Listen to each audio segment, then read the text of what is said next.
දැන්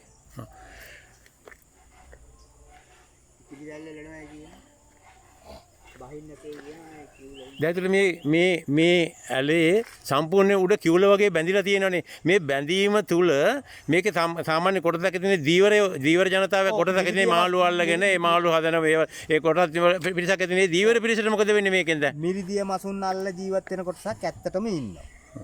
ඔබතුමාලට පාරකටේදී දකින්න ඇති මේ මිනිස්සුත් මේ දීවර කර්මාන්තය කරන්නේ මිරිදිය මසුන් මේ වගේ කිව්ලාවට පස්සේදී ඒ මිනිස්සුන්ගේ දරු පවුල් අනාත ඇත්තටම මාළුන්ට මොකද වෙන්නේ එතකොට? මාළු ඇත්තටම මහත්තයෝ මාළුන්ගේ කරමාලවල් වල මේ කිව්ල බැඳෙනවා.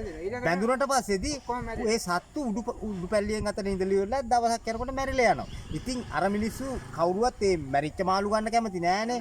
මාළු අල්ලලා විකුණන කට්ටියන් ඒ නිසා මාළු උඩ පාවෙනවා. මාළු උඩ පාවෙන්නේ අමු ගඳයි මාළු කුරේ එක්ක වැඩක් නෑ. ඒ දවස් ඉස්සෝ හිටින්නේ කැරන් ඉස්සෝ මේ. දැන් ඉස්සෙක් කියා මොකෙක්වත් නෑ මේ කිව්ලට. ඒක කැරන් ඉස්සෝ කොහොමද වෙලා තියෙන්නේ? මහත් වෙලට පේන්නේ නැද්ද මේ කහ පාට මේ දැල්ලක් බැඳිලා තියෙන්නේ.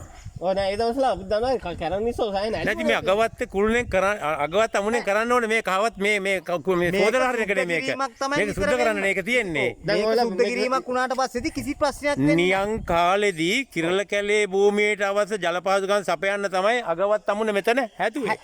හරි ඉතින් එහෙනම් මෙන්න මේ වගේ ක්ලීන් කරන්න මේ වගේ ජල මාර්ග වල කිලෝ බැඳනකොට ගොවියන්ට අපහසුතාවට පදනකොට ඒක සුද්ධ ඒක කෙරෙන්නේ නැහැ නේද දැන් මේක. අපි සියලුම දෙනාට ගොවියොන්ටත් එහෙමයි මක්සින් අල්ලලා ජීවත් වෙන අයටත් තේරෙනවා මේක හෙන හානියක්. ඇත්තටම හානියක්. දැන් ඉතින් මෙහෙම ඉස්සර වැලි කොට දැම්මනේ මෙතන. දැන් කොහොමද වැලි තියද කොහොමද? වැලි ඇති යට. නමුත් දැන් තියෙනවා අඩි 5කට වැඩිය මඩ කන්දක්. කියන්නේ මඩ අයින් කරන්න ඕන වෙනම. ඔව් ඉතින්. ඇයි බහින්නේ නැහනේ මහත්තයෝ. මඩ තියෙනවක තියෙන්නේ නැහනේ. දිය වෙලා යනෝනේ වතුර බහිනවනේ. ඒක තමයි මෙතන වෙලා තියෙන්නේ. ඉතින් මාර්ගය කරන්නේ ඩීසල් පුච්චන වතුර පොම්ප ඉස්තර කරනවට වඩා මඩ සුද්ධ කරන ඩීසල් පුච්චනවා ඊළඟට. මඩ සුද්ධ කරන්න උන්ගේ බඩ ගෝත්‍රේ හොයාගන්න ඩීසල් පුච්චනවා. ගඟ ගොඩ වෙලා තියෙන දැන් මඩ පිරিলা නේ. මඩ පිරিলা තියෙන්නේ. වෙන්න වැලි හොද